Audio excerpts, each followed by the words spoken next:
E aí, voltando lá na pergunta, então, você tem alguns questionamentos em relação aos modelos tradicionais e o que seria, então, essa proposta de algumas associações ou de alguns autores, o que você poderia incrementar, né? Não é descartar totalmente esse conhecimento já adquirido, já Sim. utilizado, né? Mas o que a gente poderia fazer de diferente, né, na tua visão, ou da visão de outros autores, né? Tem uns artigos que trazem essa discussão de forma bem interessante. Tem um que é o do Lloyd, que é um autor inglês, se eu não me engano, que ele traz essa ideia da formação em longo prazo, pensando na possibilidade do indivíduo ser um atleta ou não atleta, e até mesmo, Fabrício, uma coisa que é interessante, de haver uma transição entre esses dois momentos. Por quê? Você pode ser um atleta de natação, você tem 13 anos, por exemplo, tem um bom desempenho, mas chegou algum momento, seja lá por quê, você falou assim, não quero mais treinar, cansei disso. Porque isso é comum no jovem, porque os objetivos de vida ao longo da formação dele vão mudando. Até determinada época da vida dele, o esporte é a razão do viver. O cara não dorme ansioso porque tem treino no dia seguinte, só pensa na competição. Chega um momento que o cara pensa assim, para que isso?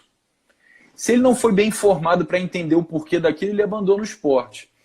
No Brasil, o que é muito comum? Ele abandona o esporte competitivo e deixa de fazer qualquer coisa. A ideia do Lloyd é, tudo bem, sai do esporte competitivo, reduz volume e intensidade de treino, mas faça alguma coisa que ainda permita a manutenção das suas capacidades motoras, porque isso também é importante para a sua saúde. E ele defende isso porque tem alguns artigos que mostram que alguns desses jovens depois voltam para aquele esporte ou para outros esportes e conseguem alcançar desempenho de excelência. Se não houvesse essa possibilidade dessa transição de atividade física para a saúde, retorno para o esporte competitivo, a gente perderia esses atletas. Então ele defende que isso não acontece. Em relação aos períodos sensíveis, ele defende que isso não existe, ou que não tem sustentação na literatura, mas ele acredita, então, que todas as capacidades motores deveriam ser treinadas durante todos os momentos da formação. A diferença é na ênfase. E ele traz uma coisa que é diferente da maioria dos outros artigos, que a ênfase, na opinião dele, ele justifica isso, deveria ser um treinamento de força. Desde cedo. E olha o argumento dele, que legal. Se a gente for levar em consideração a realidade das crianças, hoje em dia, a maioria das crianças, ou a grande parte das crianças, tem uma tendência de serem obesas.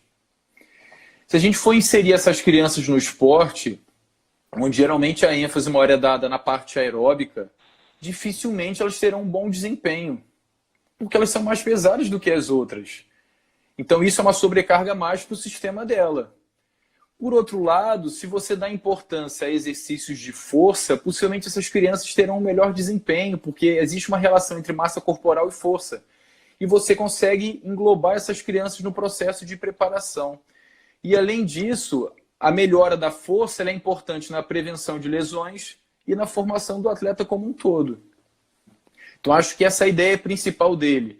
Eu oportunizar que a criança e que o jovem faça o esporte, que ele possa transitar para o esporte competitivo e não competitivo, que ele possa retornar a qualquer momento para aquele esporte ou para um outro esporte, e que a ênfase ou que o desenvolvimento da força geral, não a força específica, seja feita desde cedo.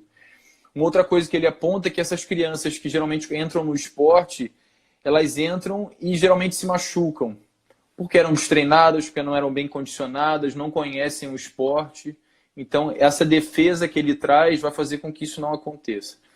Perceba, Fabrício, que isso não é fácil, porque eu teria que oportunizar no meu clube a possibilidade dele nadar de forma competitiva, dele fazer uma transição para o esporte não competitivo e fazer um mix a hora que ele Tem que quisesse. fazer parte de um projeto, não tem... Isso aí. Por isso tem que ser uma filosofia do clube.